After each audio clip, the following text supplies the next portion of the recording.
د افغانستان ځینې بار موټر چلوونکي د هیواد له بېلابېلو بندرونو څخه تیریږي چې هیواد ته صادرات او واردات ترسره کوي. یاد موټر چلوونکي زیاتره وخت ګاونډیو هیوادونو کې له پاسپورټ او ویزې له ستونزو سره مخامخ وي چې دې ستونزو د هوارولو په موخه په خوست ولایت کې د بریا بربري شرکت په فعالیت پیل وکړ. مسؤلین وایي چې یاد شرکت د دولت طرزالعمل مطابق ټول قوانین پر ځای کړي او له نورو ترانسپورتي شرکتونو هم غواړي چې نوی طرزالعمل تطبیق کړي.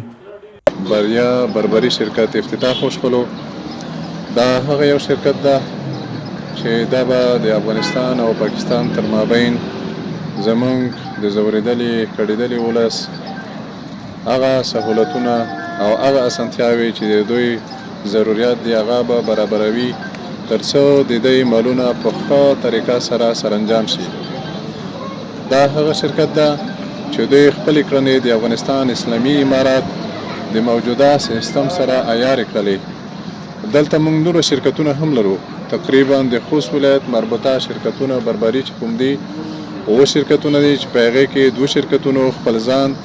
د افغانستان اسلامي امارات سیستم سره برابر کړی ده. نو د نورو ترانسپورتي شرکتونو څخه موږ غواړو چې دوی هم د بریا ترانسپورتي شرکت په خپل باندې پل کېږدي او ځان د نوي طرزالعمل مطابق عیار کړي. نو د ټولو بارونکو وسایطو د مالکینو او ډریورانو څخه مو دا خواهش ده چې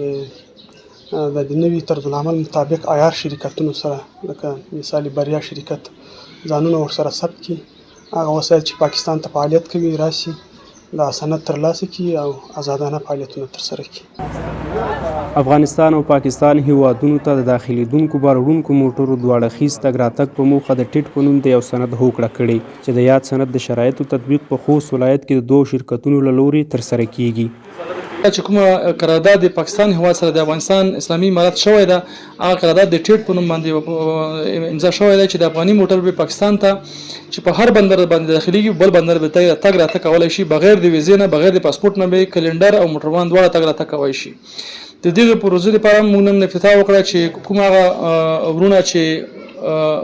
په خوست په لاین باندې موټر چلوي دوی کولی شي چې موږ سره خپل موټرونه ثبت کړي. په ورته مهال موټر چلوونکي وایي ګاونډي هیواد پاکستان کې تر نورو ولایتونو تګ راتګ او په چیک پاینټونو ډیر وخت تم کېدل هغه ستونزې دي چې دوی ورسره مخ دي. دوی د بریا شرکت پرانیسته د یادو ستونزو د حل په برخه کې موثره یادوي. پاکستان تطلب میکنه به کلندر بینم نوچ تماچا اسناد بینه وقت لسته غبي وقت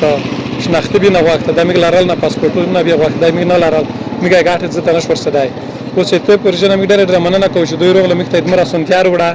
نیمه گاډ خلو شو میکس کلندر خلو شو میګار ځ خپل ادب ته زنر سوالای شو میخته کوړه چې د پاکستان ته په وخت میخته ډېر سخت تکلیفونه وی پرچه بیر نه خوسته په ډېر تکلیفونه وی کیس په ګیټ کې کلندر یې نرسا پریا د میرام شاه پر به پریا کې خاص میرام شاه پر به تل کوړه وال پاکستان ته میګ نشویتلای خو پاک دلته کشتمینا وی دلته نر جاری نه وی دلته ډېر تکلیفونه وی تر دا کشتمه کې په دا ګټه کې تلوشای کې کلندر نه پرګدي پیواته لوشایني به ول 3 غنټه 4 غنټه به لوشای ته صرف درولې وي. خو چې دا کیمه پروژه غوړې دوه کیمه خبرې مخته وکړه د میګ ډېر به بالکل خواخا دو دغه پروژه میګ ملاتړ کی چې میګال پاکستان ته خلاصيږي په کیم کارت نه په کیم کاروبار نه چې دوی وروړای د شرکت. په خوست ولایت کې د ترانسپورت بربري شرکتونه فعالیت کوي. د یادونې وړ ده چې په وروستیو کې د افغان حکومت له لوري له پاکستان هیواد سره د ټیټ سند هوکړه شوې چې له مخې به یې بار وړونکي موټر پاکستان هیواد ته د تګ راتګ په برخه کې ډېرې ستونزې هوارې کړي.